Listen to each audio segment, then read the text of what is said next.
السلام عليكم ورحمة الله. الحمد لله رب العالمين، والصلاة والسلام على أشرف الأنبياء والمرسلين نبينا محمد وعلى آله وصحبه أجمعين. أما بعد.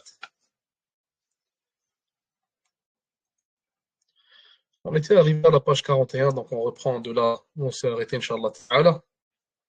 On avait vu au cours passé qu'Allah Azza wa Jal est appelé Qadim par certains, donc ancien en français. Parfois aussi, Allah Subhanahu wa Ta'ala est appelé Ad-Da'im par certains, donc le continuel.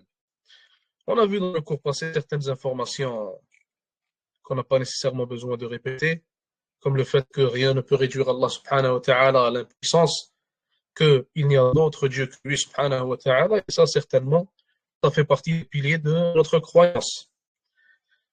Donc pour ce qui est du mot, ou plutôt du nom Al-Qadim, pour ce qui est du nom Al-Qadim, qu'est-ce qu'on avait dit à propos de ce nom-là? Est-ce que ce nom figure parmi les noms qu'on trouve dans le Coran ou alors la Sunna? Ou alors, est-ce qu'il y a quelque chose à dire de spécifique à propos de ce nom-là? Donc, qu'est-ce qu'on a dit à propos de ce nom? Al-Qadim, l'ancien.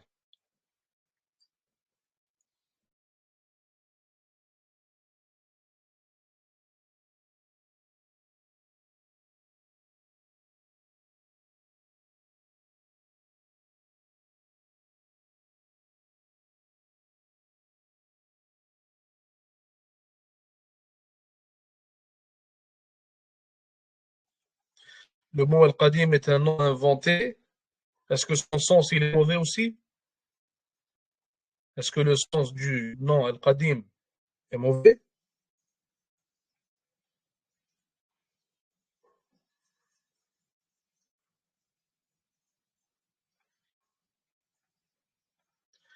Est-ce qu'on peut appeler Allah Azza wa Jal Al-Qadim? Voilà, on ne peut pas dire Al-Qadim seulement, plutôt on doit dire Al-Qadimu bil-ibtida, donc l'ancien sans commencement. Car on a expliqué que le fait de dire Al-Qadim, ça veut seulement dire l'ancien, mais ça ne spécifie pas qu'il est sans commencement. Alors que dans le cas d'Allah Azza wa Jal, il est certes sans commencement. Et on a aussi dit que, comme le cheikh l'a expliqué ici, Jazahu khayran, on a aussi vu qu'il serait préférable et meilleur de dire Al-Awwal, car ce nom-là, premièrement, il est plus précis et complet, et deuxièmement, il a été dicté par Allah subhanahu wa ta'ala lui-même, ainsi que par son prophète, alayhi salatu wassalam. Même chose pour le continuel, donc si on dit Ad-Da'im sans spécifier qu'il est continuel sans fin, alors ce n'est pas précis. Et on a dit que le mot, ou plutôt le nom Al-Akhir, est meilleur, car, ou plutôt pour les mêmes deux raisons qu'on vient de citer, à propos de Al-Qadim, ou alors à propos de Al-Awwal. Donc on était rendu ici. Point numéro 6, La yafna wa la yabid. Il ne périt, ne disparaît. Allah subhanahu wa ta'ala, il ne périt, ni ne disparaît. Et comme on l'entend parfois, Allah subhanahu wa ta'ala ne périt pas. Et à la fin, donc à la fin de ce monde, lorsque tout périra, la seule chose qui restera sera Allah subhanahu wa ta'ala. Donc tout périra sauf Allah azza wa jal. Est-ce que cette affirmation, elle est exacte et correcte ou alors est-ce qu'elle est inexacte et problématique? Est-ce qu'à la fin, tout périra sauf Allah subhanahu wa ta'ala ou alors y a-t-il des choses qui ne périront pas? Et pourquoi? Est-ce que ça vaut pour tout le monde ou alors est-ce que vous m'entendez?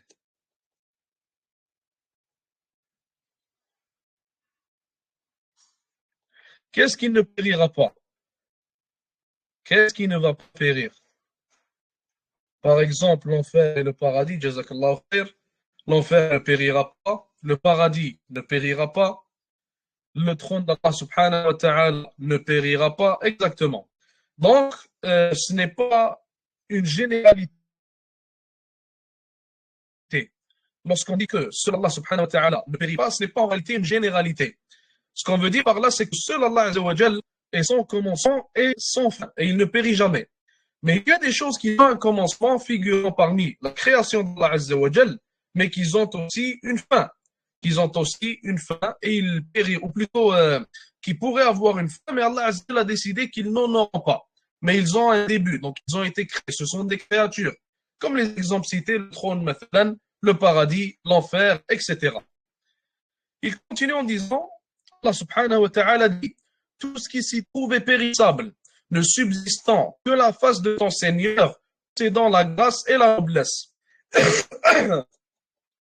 Lorsqu'Allah Azza wa Jalla, on le répète encore une fois, cite que seule sa face subhanahu wa ta'ala va subsister, ce n'est pas à prendre d'une manière générale, ce n'est pas une généralité, mais plutôt, Ahl-Sunnah wal Jama'a, comme on l'a déjà expliqué, il combine entre les preuves d'un même sujet. Donc on va prendre cette preuve-là, mathalan, et on va prendre les autres versets, les autres hadiths, nous citant et nous enseignant que l'enfer, le paradis, le trône, etc. ne périront pas. Et lorsqu'on combine entre toutes ces preuves-là, on se rend compte qu'en réalité, le verset ici n'est pas à prendre d'une manière générale, ce n'est pas seulement le visage d'Allah Azza wa Jal, sa face plutôt, qui ne périra pas, mais il y a d'autres choses aussi qui ne périront pas tout simplement. Le propos de l'imam al-Tahawi est d'affirmer l'éternité d'Allah subhanahu wa ta'ala. Donc lorsqu'Allah Azza wa Jal cite seulement sa face et nous dit que c'est seulement sa face qui ne périra pas dans ce verset, c'est en réalité pour mettre l'emphase sur le fait qu'Allah Azza wa Jal est éternel et qu'il est sans début et qu'il est sans fin subhanahu wa ta'ala. Donc on l'a dit, contrairement aux autres choses qui ne périront pas mais qui ont un début et qui sont des créatures. Il continue en disant, il ne peut y avoir que ce qu'il veut. Et là, on va rentrer dans ce qu'on appelle dans l'aqida l'irada. L'irada d'Allah Azza wa Jal. La irada d'Allah, donc c'est la volonté d'Allah subhanahu wa ta'ala. Et là, on rentre dans un nouveau sujet. Donc on lit, après on commente Inch'Allah ta'ala, il nous dit ici, rahmatullahi ta'ala alayhi, il dit, ceci est une récitation des propos des Mu'tazila et des Qadariya. Ces gens prétendent qu'Allah subhanahu wa ta'ala serait à l'origine de la foi pour l'ensemble de l'humanité et que le mécréant serait à l'origine créateur de la mécréance. Ceci est faux et inacceptable car cela va à l'encontre du Coran et de la Sunna. Donc ce qu'il est en train de nous dire ici, Al-Qadariya, on a déjà parlé de Al-Qadariya, on a déjà expliqué d'une manière très brève ce qu'est Al-Qadariya. On a dit que le Qadariya, ce sont des gens qui rejettent le Qadar d'Allah Azza wa Jal, qui rejettent la prédestination d'Allah subhanahu wa ta'ala. Donc, selon eux, d'après le Qadariya, Allah subhanahu wa ta'ala ne crée pas le mal. Allah Azza wa Jal, comme il le cite ici, si le mécréant mécroit, alors c'est lui qui a créé sa mécréance. Allah Azza wa Jal n'a pas créé ce mal-là. Allah Azza wa Jal ne l'a pas plutôt prédestiné. Donc, on a l'autre contraire qui sont al-Jabbiya, qui disent que tout ce que l'être humain fait, il a été forcé à le faire, il n'a pas de libre arbitre. Donc, eux, ce sont le contraire de l'Qadariya. Al-Qadariya, eux, rejettent en réalité le décret d'Allah subhanahu wa ta'ala ainsi que sa prédestination à propos de certaines choses. Donc, ils disent la qadar. Et en fait, cette chose-là leur est venue de quoi? L'une des raisons principales qui les a poussés à rejeter la prédestination à propos de certaines choses fut en réalité le fait qu'ils ne pouvaient pas accepter qu'Allah Azza wa Jalla a créé le bien ainsi que le mal. Allah Azza wa Jalla a aussi créé le mal. Et on a expliqué pourquoi Allah subhanahu wa ta'ala a créé le mal. Et si je vous pose la question, pourquoi est-ce qu'Allah subhanahu wa ta'ala a créé le mal? Est-ce que vous me répondez? Si je vous dis pourquoi est-ce que Allah subhanahu wa ta'ala a créé le mal, qu'est-ce que vous me répondez? Comment est-ce que vous allez expliquer ça à un athée qui veut en apprendre sur l'islam?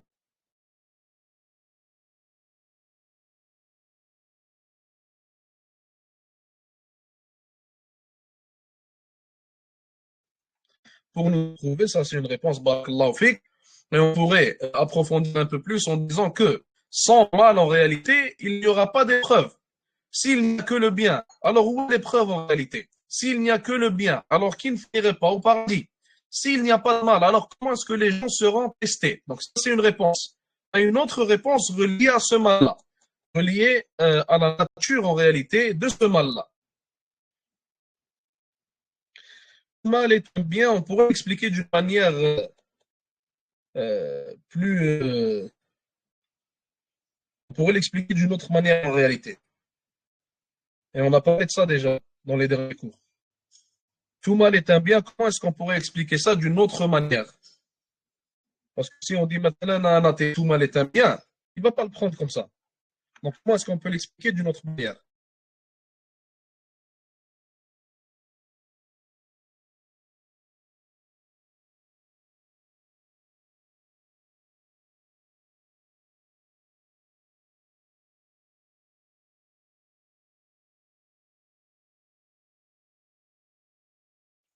Je vous donne un exemple. Je vous donne un exemple. Lorsque مثلا, tu vas chez le médecin et que le médecin il doit te couper la jambe, est-ce que le fait qu'il te coupe la jambe, c'est un mal? La réponse est oui, certainement. Qui veut se faire couper la jambe? Et en réalité, après qu'on t'ait coupé la jambe, alors il manquera une jambe. Donc tu auras du mal à marcher, tu auras du mal à faire certaines choses que tu pouvais faire auparavant. Mais en réalité, si on te dit que ta jambe, on te l'a coupée, car elle contenait une certaine bactérie, et que cette bactérie-là, sans t'avoir coupé la jambe, et si on t'aurait pas coupé la jambe, elle serait propagée dans tout ton corps et ça aurait causé ta mort. Alors après ça, qu'est-ce que tu vas comprendre en réalité? Tu vas comprendre que le mal par lequel tu es passé, en réalité, c'est un bien. Et même si, en apparence, c'est un mal, lorsque tu approfondis un peu plus et tu cherches à comprendre un peu plus, tu te rends compte qu'en réalité, c'est un grand bien. Et n'importe qui entre nous, n'importe qui ayant de l'intellect en réalité, aurait accepté de troquer ce mal-là contre le bien qui est de rester en vie et de garder en réalité sa vie, tout simplement. Donc le mal qu'on voit, ou plutôt le mal qu'Allah Azzawajal décrète parfois, ce n'est pas un mal à 100%, ce n'est pas un mal d'une manière complète. Même si en apparence tu vois que certaines choses sont mauvaises, tu te rends compte par après, à chaque fois, subhanallah, à chaque fois qu'Allah Azzawajal t'éprouve parce que tu n'aimes pas, tu te rends compte par après que sans cette épreuve-là, subhanallah, parfois, ton dîne n'aurait pas avancé. Parfois, tu n'aurais pas eu une meilleure compréhension de la vie. Parfois, il y a certains bienfaits qui te sont venus après ce mal-là, auxquels tu n'aurais jamais eu accès sans ce mal-là. Donc, le mal décrété par Allah subhanahu wa ta'ala n'est qu'un mal apparent. Ce n'est que mal en apparence, mais en réalité, lorsqu'on approfondit, on voit que l'intérieur de ce mal-là n'est rempli que de bien, tout simplement. Donc, le même exemple qu'on avait cité à propos du médecin, le médecin, مثلا, qui va te piquer avec une seringue, مثلا, ça te fait mal, mais c'est un bien, etc. Donc là, on rentre dans l'irada, la volonté. Il dit ici, pour les sunnites, donc lorsqu'il dit les sunnites, vous l'avez compris maintenant, c'est le sunnah ou le jama'a. Il fait une comparaison entre le sunnah ou le jama'a et entre les différentes sectes. Car dans ce livre-là, ce qui est bien, c'est que il parle brièvement des croyances des autres sectes sans rentrer trop en détail. Et il les réfute aussi brièvement tout en clarifiant la aqidah du sunnah ou le jama'a et tout en donnant des preuves pour ce qu'il dit. Donc pour le sunnah ou le jama'a, il existe dans le Coran ou en islam deux types de volonté. On a l'irada al-kawniyya, le premier type de volonté qu'on appelle en arabe l'irada al-kawniyya, et qu'on appelle en français, qu'on pourrait traduire comme étant la volonté universelle. La volonté universelle. Donc on lit son explication et après, Inch'Allah, on commence qu'Allah Azza wa Jal désire. C'est le type de volonté qui concerne toute la création. Il n'y a rien qui puisse exister, se dérouler sans qu'Allah Azza wa Jal n'en soit à l'origine.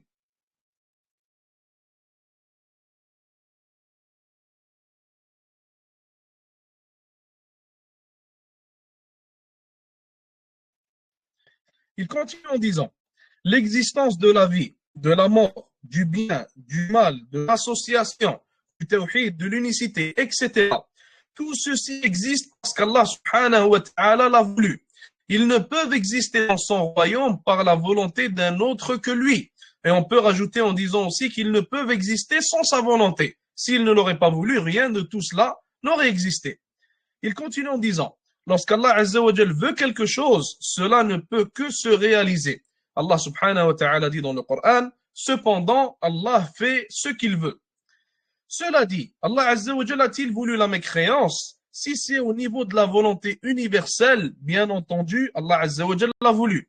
Sinon, comment pourrait-elle exister? S'il ne l'avait pas voulu, elle n'existerait pas dans son royaume. Toute chose concrète ou abstraite, positive ou négative, représente des intérêts importants pour les créatures. Allah Azza wa Jal dit dans le Coran, si Allah l'avait voulu, il ne se serait pas entretué, mais Allah fait ce qu'il veut. Allah subhanahu wa ta'ala dit, certes, Allah décrète ce qu'il veut. Allah Azza wa Jal dit aussi, celui qu'Allah voudra guider, il prédispose son cœur à l'islam. Et celui qu'il voudra égarer, il rend son cœur indisposé et gêné, comme s'il s'efforçait de gravir au ciel. Ce type de volonté se résume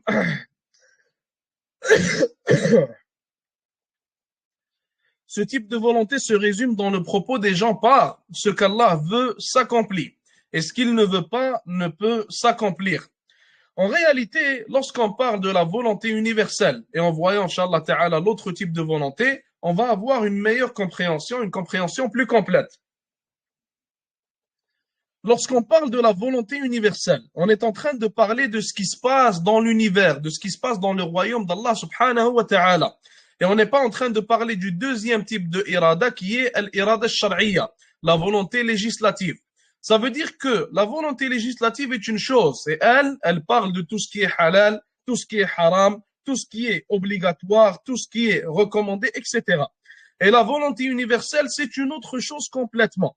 Et en réalité, parfois, dans la volonté universelle, Allah subhanahu wa ta'ala, de par sa sagesse, il va laisser quelque chose de haram avoir lieu, car il y a un grand bien derrière cela. Il va laisser quelque chose qui n'est pas permise parfois avoir lieu, car il y a un grand bien derrière cela, encore une fois. Et ceci, on l'a expliqué maintenant avec l'exemple qu'on vient de donner du médecin et du mal. Mais on peut l'expliquer, Inch'Allah ta'ala, avec un autre exemple qui serait intéressant, qui serait celui de la guerre à Gaza. Qui serait celui de la guerre à Gaza. Et avant d'entrer dans le sujet, je vous pose la question. Comment est-ce qu'on pourrait expliquer la volonté universelle en se basant sur l'exemple de la guerre qui a eu lieu à Gaza? Qui peut m'expliquer ça?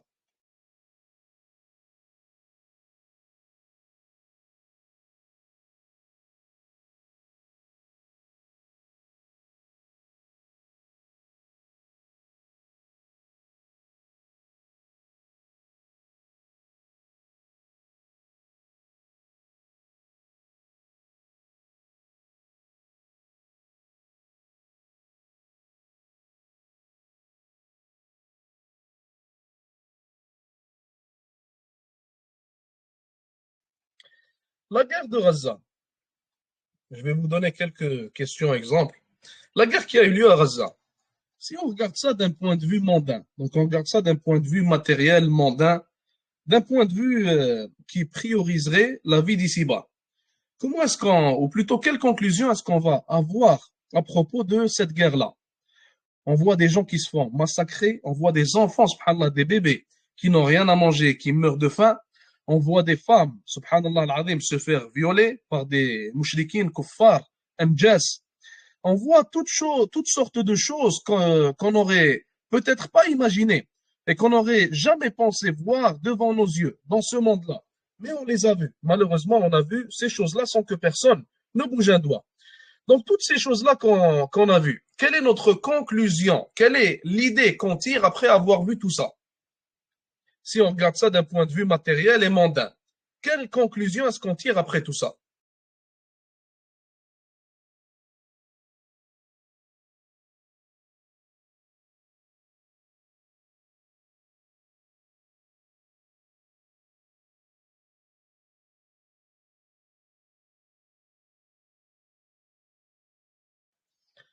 Ce qu'on en tire, subhanallah, c'est que tout va mal, en réalité.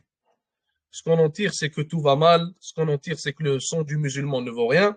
Ce qu'on en tire, c'est que l'état de la Ummah, il est catastrophique. Ce qu'on en tire, c'est que tous ces crimes-là et tout ce génocide a eu lieu sans que personne ne bouge, ne serait-ce qu'un seul doigt.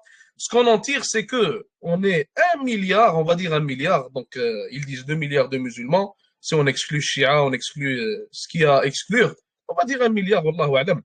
Donc 1 milliard de musulmans. Si on regarde tous ces points-là, on va se dire que rien ne va et que tout va mal. Et on va perdre espoir en réalité. Mais si on regarde la guerre de Gaza avec un point de vue ukhrawi, comme on dit en arabe, avec un point de vue qui priorise la akhira et qui priorise le tawakkul en Allah Azza wa Jal, alors quelle conclusion on va tirer? La conclusion sera complètement différente. Ça ne sera pas du tout la même conclusion. La première des choses qu'on va se dire, c'est que les musulmans, même s'ils ne se sont pas unis à 100%, ils se sont grandement unis à propos de cette guerre de Gaza. Ça déjà, plutôt, c'est un pas vers l'avant. Il faut savoir que 10-15 ans en arrière, les musulmans, ils étaient, subhanallah, hypnotisés par leur drapeau et par le nationalisme. Et tout ce nationalisme-là, il a grandement disparu, même s'il n'a pas disparu à 100% après cette guerre de Gaza. La deuxième des choses, c'est que les gens ont compris que les droits de l'homme, les droits de la femme, les droits même des animaux, tous ces droits-là ne s'appliquent pas aux musulmans. Ils s'appliquent à tout le monde, ils s'appliquent à tous mes créants, mais ils ne s'appliquent pas aux musulmans.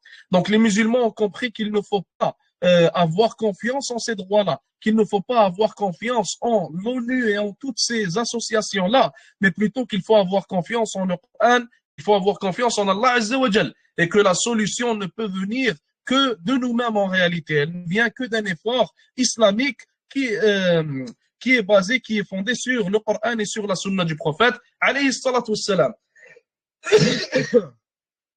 Troisièmement, al-wala wal-bara et la aqida des gens, donc l'alliance et le désaveu. Ils ont repris leur place en quelque sorte dans le cœur de beaucoup parmi les musulmans. Les musulmans maintenant arrivent à voir et à comprendre qui est l'ennemi et qui est l'allié. Une autre chose, maintenant, un quatrième point duquel on a pu grandement bénéficier, c'est que les musulmans ont compris que les gouverneurs qu'il y a en ce moment dans les pays musulmans ne sont pas avec nous, qu'ils sont contre nous, qu'ils ne sont pas pour les musulmans, qu'ils sont contre les musulmans et contre l'islam. Donc, si on regarde, subhanallah, en plus de ça, on peut y ajouter le point que, maintenant, tous ceux qui sont morts en réalité, Inch'Allah Ta'ala, on espère pour eux le martyr. Certes, quand tu vois ça d'un point de vue matériel et mondain, tu vois qu'ils sont morts et qu'ils ont perdu la vie. Mais quand tu vois ça d'un point de vue, subhanallah, ukhrawi, d'un point de vue qui priorise la akhira, qui priorise Allah Azza wa Jal, alors tu te dis que leur vraie vie vient de commencer après leur mort. Tu te dis que Allah Azza wa Jal nous a dit de ne pas croire que ceux qui sont morts dans son sentier, qu'il ne faut pas croire qu'ils sont morts, mais ils sont vivants auprès d'Allah Azza wa Jal.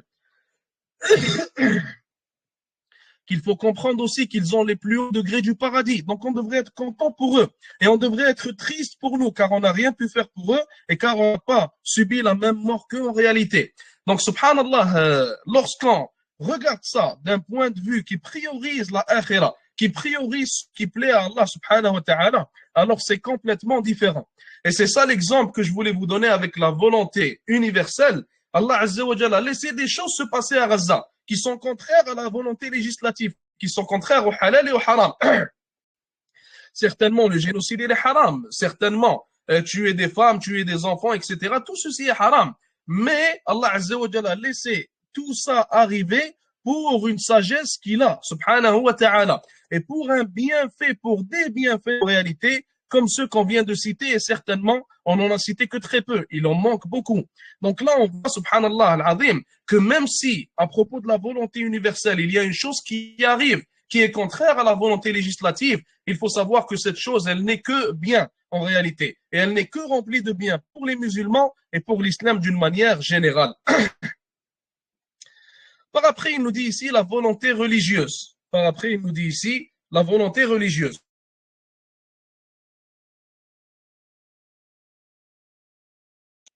Donc, si j'arrête le micro, vous m'excusez, Inch'Allah Ta'ala, je suis un peu malade. Donc, parfois, je tousse et je ferme le micro.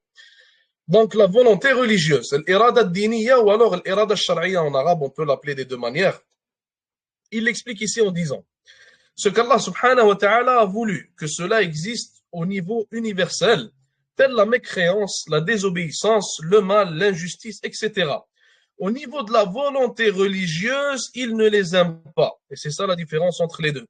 Ni ne les agrée, ni n'ordonne qu'elles soient pratiquées par les êtres, par les créatures.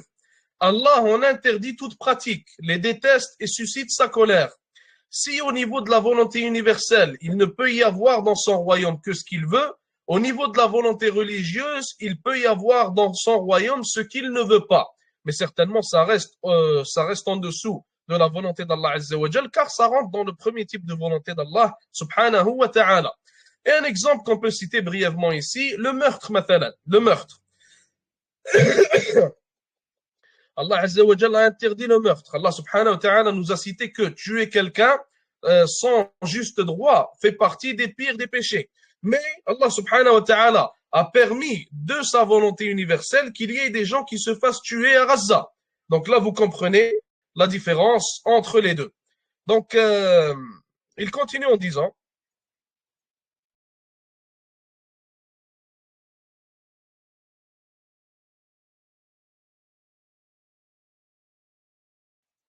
il continue en disant En effet, l'être humain possède à ce niveau une liberté d'action. Si Allah ordonne le bien et interdit le mal, l'homme peut, à sa guise, faire l'un ou l'autre. Il peut choisir soit l'unicité ou l'association, soit la foi ou la mécréance, soit la justice ou l'injustice, etc. L'homme possède une volonté sur le choix de la pratique des choses, non de l'existence de celle-ci. Et là maintenant, on comprend pourquoi, sous la volonté religieuse, Allah Azza wa Jal te donne le choix. Pourquoi est-ce qu'Allah Azza wa Jal te donne le choix? Car on est dans une dunya d'épreuves. On est ici pour être éprouvé. Donc si on est ici pour être éprouvé, Allah Azza wa Jal va nous donner le choix entre le fait de faire le bien ou alors le fait de commettre le mal. Et si Allah Azza wa Jal ne nous aurait pas donné ce choix-là, alors en réalité, où serait l'épreuve? On ne serait pas éprouvé. Il continue en disant, cela étant, si Allah ordonne de pratiquer le bien, l'homme a la faculté de désobéir et de ne pas pratiquer le bien. L'homme a la faculté de désobéir et de ne pas pratiquer le bien. Je pense qu'il s'est répété ici, wallahu alam. Mais le mal, la pratique du mal est quelque chose qu'Allah n'a pas voulu au niveau de la volonté religieuse. Allah subhanahu wa ta'ala, il dit que celui qui le veut mécroit et que celui qui le veut croit. Cela se résume dans le propos des gens lorsqu'ils disent de l'auteur des mauvais actes, un tel commet des actes qu'Allah Azza wa Jal ne veut pas. Pour l'instant, est-ce que tout le monde a compris? Est-ce que chacun d'entre vous a compris la différence entre les deux? Donc l'irada al-kawniyya, l'irada al-shar'iyya. Est-ce que c'est compris par tous?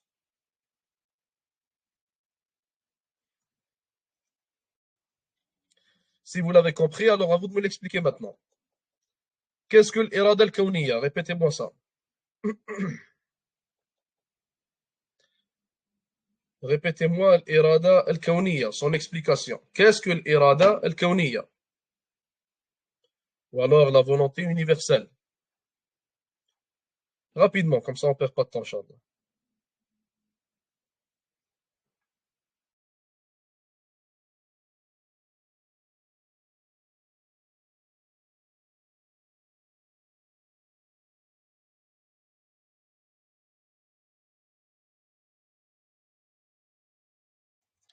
Premièrement, la volonté universelle, c'est la volonté de qui? Est-ce que c'est notre volonté à nous ou alors la volonté d'Allah Azza wa Jal? La volonté d'Allah, c'est bon, on a compris ça. Deuxièmement, la volonté universelle et la volonté législative, les deux font partie des volontés d'Allah Azza wa Jal. Allah Azza wa Jal a deux volontés. Qu'est-ce que la volonté universelle? Et quelle est la différence entre elle et la volonté religieuse ou législative?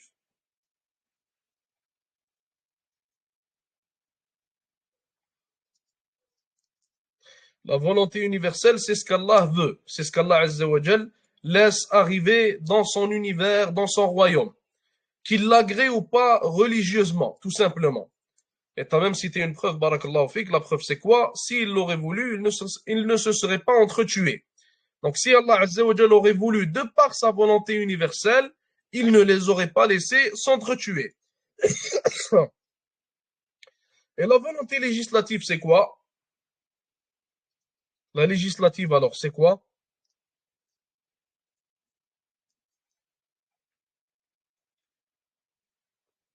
Voilà. C'est ce qu'Allah Azza wa Jal veut, ce qu'Allah Azza wa Jal aime, ce qu'Allah Azza wa Jal agrée, etc. C'est en réalité les règles religieuses. On pourrait dire ça comme ça. C'est les lois religieuses, les lois islamiques. C'est ce qu'Allah Azza wa Jal veut de nous et ne veut pas de nous. Est-ce que la volonté universelle, est-ce que sous cette volonté-là, il peut arriver une chose qu'Allah Azza wa Jal ne désire pas? Sous la volonté universelle, l'irada al-kawniyya. Sous la volonté universelle, est-ce qu'il peut y arriver une chose qu'Allah Azza wa Jal ne désire pas?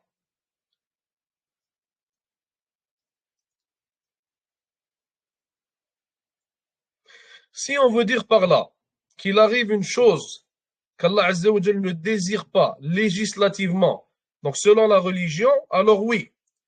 Mais si on veut dire par là qu'il arrive une chose qu'Allah Azza wa Jal ne désire pas dans le sens où Allah subhanahu wa ta'ala décrète qu'elle n'arrive pas mais qu'elle arrive, alors la réponse est non. Dans la volonté législative, dans la volonté législative. Est-ce que c'est possible qu'une chose arrive sans qu'Allah Azza wa Jal ne le désire?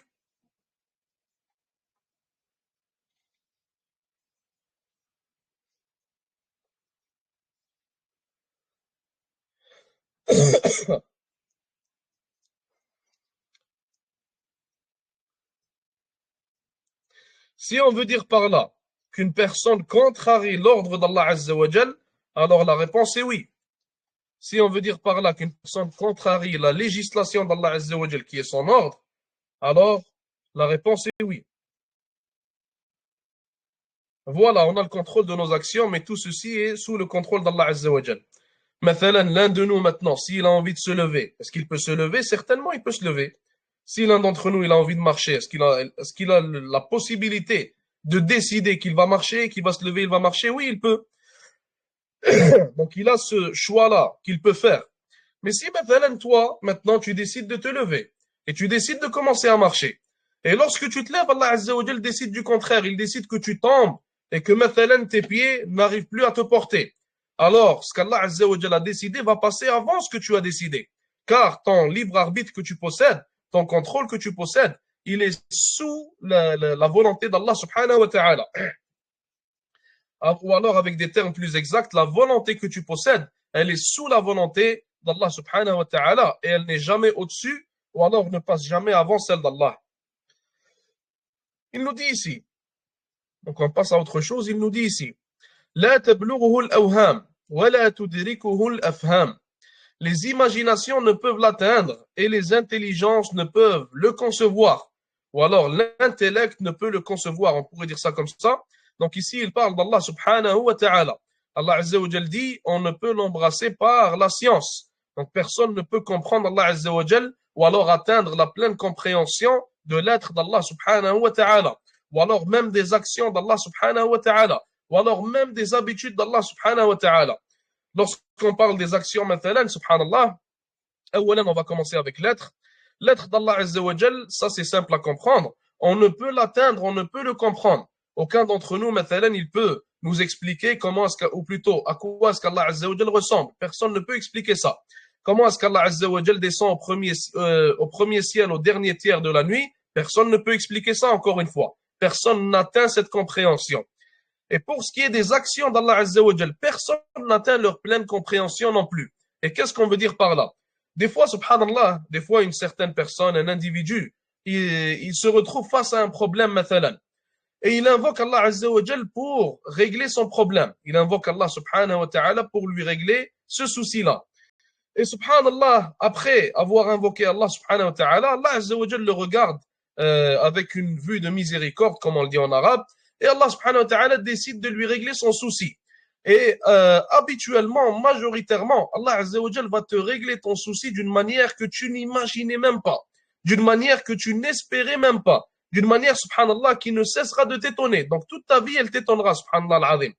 Et une histoire qui est rapportée à propos de ça, subhanallah, rapportée par Cheikh Abdul Muhsin al-Ahmad, je pense, wallahu a'lam, fakallahu asrah. Et je vous conseille d'ailleurs d'écouter ce cheikh-là, donc c'est en arabe.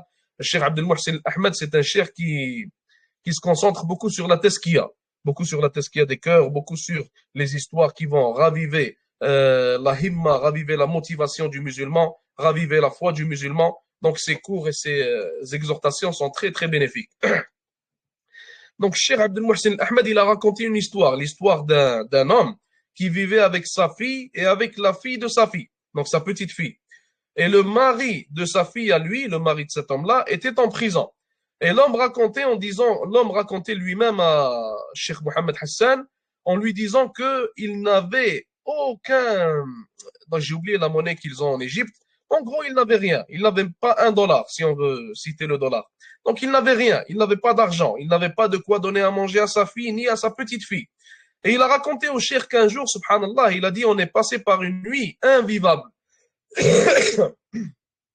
Il a dit, on avait une faim et on avait tellement froid, subhanallah, on n'a jamais vécu une nuit similaire à celle-ci. Et il a dit, la cerise sur le gâteau, c'est qu'à un moment donné, ma petite fille a commencé à devenir très, très, très malade. Et elle était, subhanallah, donc son front était extrêmement chaud. Donc elle avait de la chaleur et il a dit, on n'avait pas d'argent, on n'a pas de quoi payer le taxi, on n'a pas de quoi payer le médecin, on n'a même pas de quoi appeler un médecin. Il a dit, on n'a même pas de téléphone pour appeler un médecin ou alors un taxi. Si on aurait voulu, on appelait un. Donc, toutes les portes sont fermées. À ce moment-là, toutes les portes sont fermées. Il a dit que sa fille, subhanallah, elle s'est rappelée du verset où Allah subhanahu wa ta'ala, il dit, qui est-ce qui répond à celui qui, al-muttar, donc on pourrait décrire ça en disant que c'est celui qui n'a plus de solution, celui qui a toutes les portes fermées devant lui, celui qui n'a qu'Allah subhanahu wa ta'ala. Qui est-ce qui répond au muttar lorsqu'il l'invoque? Allah azza wa jalla nous pose cette question pour nous expliquer que c'est lui qui répond à ce genre de personnes-là. Donc la fille, elle a dit, subhanallah, qu'elle a ramené un torchon, elle a mis de l'eau sur le torchon, elle l'a mis sur le front de sa fille. Et qu'elle a mis une sajjada à côté d'elle, elle a fait son wudu et elle a commencé à prier et à pleurer. Elle demandait à Allah azza wa jalla de les secourir, elle demandait à Allah azza wa jalla de régler leurs problèmes, et elle passait, subhanallah, de longues minutes en sujoud. Ils ont dit qu'à un moment donné, la porte, elle a toqué. Subhanallah, à 2 heures du matin. Personne ne va toquer ta porte à 2 heures du matin, encore moins leur porte à eux. Donc, l'homme est allé ouvrir la porte. Il a dit que lorsque j'ai ouvert la porte, j'ai aperçu un médecin face à moi. Et le médecin, avant même que je puisse lui parler, il m'a dit directement où est la fille. Il a dit, donc je lui ai dit, la fille, elle est dans cette chambre-là. Il s'est approché de la fille. Il a regardé l'état de la fille. Il leur a prescrit donc la médication. Et par après, il a dit, subhanallah, l'homme, donc le médecin s'est levé. Il les a regardés et il leur a dit, le prix c'est de tel montant. Donc ils l'ont regardé, ils ont dit, on n'a pas d'argent pour te payer. Ils ont dit que le médecin s'est mis en colère, il commençait à crier, il commençait à leur dire, pour comment est-ce que vous m'appelez, vous me réveillez à une telle heure alors que vous n'avez même pas de quoi me payer. Et ces cris, subhanallah, ils ont attiré le voisin. Donc le voisin est sorti de chez lui, il est allé voir ce qui se passe. Et lorsque le voisin a vu le médecin, il lui a dit, mais qu'est-ce que tu fais dans cette maison? Il lui a dit, c'est moi qui t'a appelé et ma fille, elle est en train de t'attendre, elle est très malade. Donc qu'est-ce que tu fais avec eux? Donc le médecin, il a compris et eux, ils ont compris ce qui venait de se passer. Et le médecin, subhanallah al-azim, il s'est mis à pleurer et il s'est mis à leur demander pardon. Il leur a dit, subhanallah, c'est moi qui va vous acheter la médication de votre fille, c'est moi qui va aller vous acheter de quoi manger, je reviens. Et il leur a dit, à chaque début de mois, je vous donne une paye mensuelle. À chaque début de mois. Il leur a dit, ça devient mon devoir à partir de maintenant de vous payer tout ce que vous désirez, tout ce dont vous avez besoin, Inch'Allah ta'ala, dès maintenant, à partir de maintenant. Subhanallah al-Azim. Donc, regardez comment Allah Azza wa Jalla leur a apporté toutes les solutions à tous leurs problèmes d'une manière, subhanallah, complètement, d'une manière impensable en réalité. Si on leur aurait demandé, avant que cette chose-là ne leur arrive, comment est-ce que vous pensez qu'Allah Azza wa Jalla pourrait vous régler votre problème? Donc, ils auraient mentionné toutes les possibilités sauf celle-là. Ils n'auraient même pas pensé à celle-là. Et c'est de cette manière-là qu'on comprend à quel point l'être humain, subhanallah, il ne peut comprendre Allah Azza wa Jalla. Allah subhanahu wa ta'ala, il est trop parfait, il est trop complexe pour être compris par des êtres inférieurs et des êtres imparfaits comme nous. Des êtres, subhanallah, ayant un intellect aussi imparfait que le nôtre, subhanallah. De la même manière qu'on ne peut comprendre l'être d'Allah Azza wa Jal, on ne peut comprendre non plus ses actions, subhanahu wa ta'ala. Il dit ici, وَلَا يُشْبِهُ الْأَنَامِ. Il ne ressemble pas aux créatures. Et comme vous le remarquez dans Tahawiyya, c'est l'une des choses que les savants ont citées. Donc, l'une des choses qu'il y aurait eu à régler avec cette aqidah-là, donc avec cet ouvrage, ça aurait été de mettre tout en ordre. Donc, parfois, Tahawi, rahmatullahi alayh, il va parler d'un sujet, et par après, il va ouvrir un autre sujet. Et après ce deuxième sujet-là, il va revenir au premier sujet, comme il vient de le faire ici. Donc, on a fini avec le fait qu'Allah Azza wa Jal, rien ne lui ressemble, mais il est en train d'y revenir en quelque sorte. Donc, après qu'on ait fini avec ce sujet, et après qu'on ait ouvert d'autres sujets. Et à ce que je me rappelle, Wallahu ta'ala a'lam, donc certains, ils ont réarrangé Tahawiyya, certains auteurs, Wallahu a'lam, certains savants, ils ont réarrangé Tahawiyya pour remettre les sujets en ordre. Donc, il dit ici, وَلَا يُشْبِهُ الْأَنَامِ. Il ne ressemble pas aux créatures. Ceci, dira Ibn Abil Izz, est une réfutation des propos anthropomorphistes, comparant le créateur à la créature. Allah Azza wa Jal dit, il n'y a rien qui lui soit semblable et il est celui qui entend et voit tout. Pour rejeter l'anthropomorphisme, l'intérêt n'est pas de nier les attributs comme le suggèrent les innovateurs. Parmi les propos de l'imam Abu Hanifa, rahimahullah, dans son livre Al-Fiqh al-Akbar, il a dit, et aucune de ces créatures ne lui ressemble. D'ailleurs, le fiqh al-akbar, ce n'est pas tous les savants qui sont en accord, ce n'est pas par unanimité, donc son attribution à Abu Hanifa n'est pas par unanimité. Certains disent que c'est son livre et d'autres disent que non. Et Allah Ta'ala alam, donc même parfois lorsqu'on lit certains passages de son livre, on voit que les paroles ressemblent un peu à celles de l'kalamiyin, à celles des gens du kalam, donc à celles des gens de la philosophie. Alors que dans son temps, Abu Hanifa, rahimahullah, il n'y avait pas encore ça. Et ce n'était pas encore populaire dans le monde musulman. Donc ça pousse à penser en réalité, ça pousse à peut-être douter de l'attribution de ce livre à Abu Hanifa, rahimahullah. Donc, puis il ajoute, tous ces attributs sont différents des attributs des créatures. Il sait, mais pas comme nous savons. Il peut, mais pas comme nous pouvons. Il voit, mais pas comme nous voyons. Nu'aym ibn Hammad, rahmatullahi alayhi, a dit, celui qui compare Allah Azza wa Jal à l'une de ses créatures a blasphémé. Et celui qui nie ce avec quoi Allah Azza wa Jal s'est décrit a également blasphémé. Il n'y a rien dans la propre description d'Allah subhanahu wa ta'ala ou dans celle faite par le messager alayhi salatu wassalam, ce qui pourrait être de l'anthropomorphisme. L'une des autres paroles attribuées à Abu Hanifa, rahimahullah, donc parmi les plus populaires, à propos des noms et des attributs d'Allah Azza wa Jal. Donc Abu Hanifa, il a clairement dit, contrairement à certains qui prétendent le suivre aujourd'hui, qui sont Maturidi, Abu Hanifa a clairement dit, celui qui doute, si Allah, il doute du fait que le trône d'Allah Azza wa Jal soit, ou plutôt, comment je pourrais vous expliquer ça? Donc, il doute en quelque sorte de l'endroit où se trouve le trône d'Allah Azza wa Jal.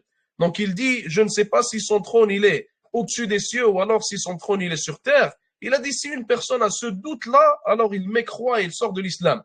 Donc, ce qu'il veut nous dire par là, rahmatullahi ta'ala alayhi, Abu Hanifa certainement, il était sur l'aqidah du salaf. Ce qu'il veut nous dire par là, rahimahullah, c'est que le trône d'Allah Azza wa Jal est au-dessus des cieux, sans aucun doute. Donc, il n'y a aucun doute à avoir là-dessus. Et que le simple fait de douter de cela sort une personne de la religion d'Allah Azza wa Jal. Voilà, barakallahu fik. Il y a même certaines paroles d'Abu Hanifa, rahimahullah, donc dans ce livre-là, qui ne sont pas nécessairement en accord avec la bonne aqidah.